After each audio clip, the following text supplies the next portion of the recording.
Fala pessoal, bom dia, tudo bem com vocês? Espero que tudo esteja muito bem, espero que vossos familiares também estejam muito bem, que todos nós tenhamos uma semana abençoada. Pessoal, vamos ao último módulo da segunda apostilinha, tá? Da apostila do segundo bimestre. Nós estamos fechando o segundo bimestre e estamos fechando também o semestre. Então vamos falar de regência nominal, algo muito importante da língua portuguesa, algo muito importante na nossa vida para nós utilizarmos no nosso dia a dia. Nós já falamos bastante sobre regência verbal, que é essa relação entre verbo e seus complementos verbais, ou seja, objetos diretos e indiretos. Agora nós vamos falar de regência nominal, tá? A regência nominal, ela está intimamente ligada com os nomes e seus complementos nominais, tá? Ou seja, como um substantivo, como um pronome, como um advérbio se relacionam com palavras de mesmo valor, com substantivos, advérbios, pronomes e tudo mais, tá bom? Não necessariamente nessa ordem, mas vamos começar a pensar o seguinte: vamos falar de uma forma bem simples, como um substantivo se relaciona com outro substantivo, para a gente entender. Ou seja, palavras de valores nominais se relacionam com palavras de valores nominais. Quando eu falo nominais, eu estou falando de substantivo, pronome, advérbio, tá bom? E essa relação entre nomes com outros nomes, nós chamamos de regência nominal. Então tem um termo regente que ele vai exigir preposição ou não para se relacionar com outro nome. Bom, vamos ao exemplo aqui, pessoal. Olha como há muitos erros até em textos formalizados, em textos formais, em termos textos que nós teríamos que ter uma atenção muito grande, porque textos públicos, né, voltados para a sociedade como um todo, ou textos, né, colocados dentro de uma cidade específica, ou cidades históricas e tudo mais. Mas olha como há alguns casos que nós encontramos erros graves pelo ponto de vista da norma da língua portuguesa, tá bom? Então, esse material aqui trazido pelo Ângulo mostra algo muito interessante. Placas, né? Placas ou chamadas, né? De revistas de jornais, ou encontradas em jornais, enfim. Olha só, como nós temos a utilização de formas diferentes, de modos diferentes de lidar com a norma padrão da língua portuguesa, né? Então a gente pode ver nesse primeiro quadro aqui que nós estamos vendo, né, uma regência nominal utilizando o na, por exemplo, casarão situado na rua, né? Então a gente está vendo aqui que esse nomezinho, essa palavra situado, está se relacionando com a palavra rua por meio do quê? Da preposição em mais o artigo a. Então vira na. Já nesse outro texto aqui, nós estamos vendo a mesma palavrinha, situado, ele está se relacionando com a palavra rua através do quê? De uma preposição, da preposição a. Então aqui eu estou vendo preposição em mais a, e aqui eu estou vendo preposição a mais artigo a, que aí ocorreu então esse fenômeno chamado crase, tá? O acento grave. Qual das duas está correta? Vamos analisar a etimologia então da regência do verbo situar, já que aqui ele está em sua forma nominal, mas vamos analisar a regência do verbo situar através de um dicionário aqui. Situar, preposição em ou entre. Então, colocar-se, pôr-se em determinado lugar. Então, o correto aqui, pessoal, é utilizar a preposição em ou entre. Então, situado em, situado entre. Então, nós vemos aqui que alguns quadros estão utilizando o quê? A regência nominal de forma errada, tá certo? E olha só, aparentemente, né, esses textos aqui parecem ser textos utilizados, né, por órgãos formais do governo, prefeituras, enfim. Então pode ver que nós encontramos erros, erros voltados à regência nominal, não só nas marcas de oralidade, nos nossos discursos, mas nós vemos também em textos mais formalizados, né? Bom, pessoal, então o que é a regência nominal? É essa relação de dependência entre nomes, né?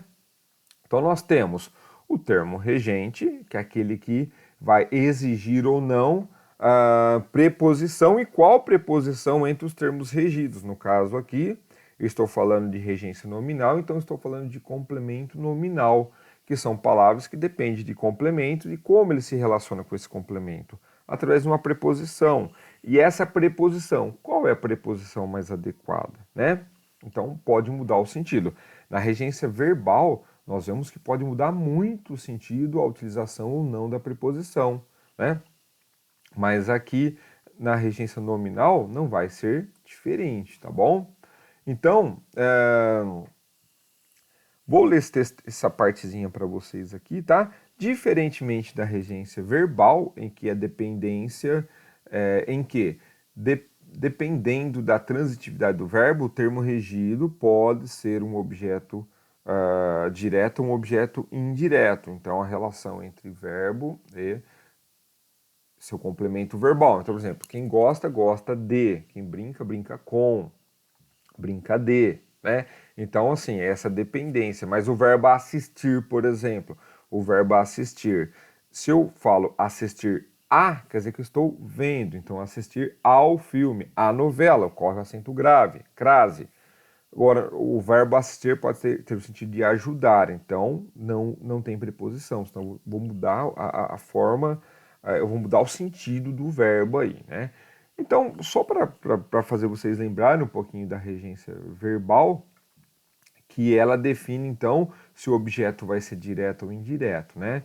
Na regência nominal, como está sublinhado aqui, na regência nominal, o termo regido sempre será um complemento nominal. A preposição é regida pelo nome, ou seja, ela intermedia a relação entre nome e seu complemento. Tá bom? Então, regência nominal é a variação linguística. O que é isso? O que está falando aqui então, pessoal?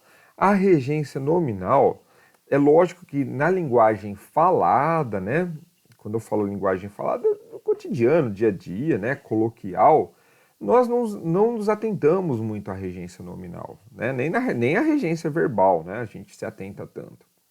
Mas, pessoal, a gente tem que prestar atenção na regência, na verbal e na nominal, quando estou redigindo textos, tá?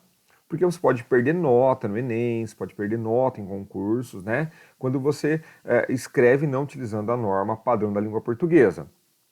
Assim como os dicionários comuns, nós temos todos os verbos da língua portuguesa, e a regência, nós encontramos ali a regência verbal, né? Porque todo verbo ali tem já a sua extensãozinha ali, né?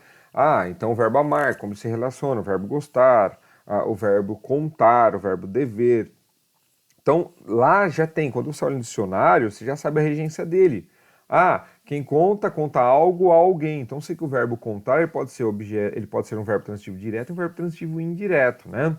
Então, nos dicionários comuns, nós temos a regência verbal. Mas nós temos também um dicionário de regência nominal, que são, então, essas palavras de valores nominais e como elas se relacionam com os seus complementos, tá bom? E aqui, pessoal, a apostila do ângulo, ela tem algumas... colocou aqui ó, os principais nomes e suas regências, tá? Então, eu vou ler um pouquinho para vocês aqui, né? Para ficar um pouco mais claro. Então a gente pode perceber aqui, então quando eu falar acessível, eu falo que uma coisa é acessível a outra. Né? Advérsio a, ansioso, desejoso por. Então o homem estava ansioso por livrar-se do problema. Então veja que o verbo por é utilizado para fazer essa ligação entre a palavra ansioso e seu complemento. Então quem está apto a alguma coisa, coerente em, tá? Conforme a forma nominal. Então, conforme como. Então, são as duas formas exigidas e as duas formas aceitadas, né? Quando eu estou fazendo a regência da palavrinha conforme. Bom, aí mais algumas aqui, né? Coloquei algumas mais algumas mais utilizadas, né? Coloquei não, na realidade está na postura do ângulo. Então, o que é compatível com, o que é equivalente a. Quem é morador em, né? Reside em. Quem é grato a alguma coisa. Então, prefiro uma coisa a outra, né? O que é relativo a, situado é situado em. Então, a primeira página, né, a página inicial do módulo já utiliza justamente a palavra situado. Então, é situado em e não situado a.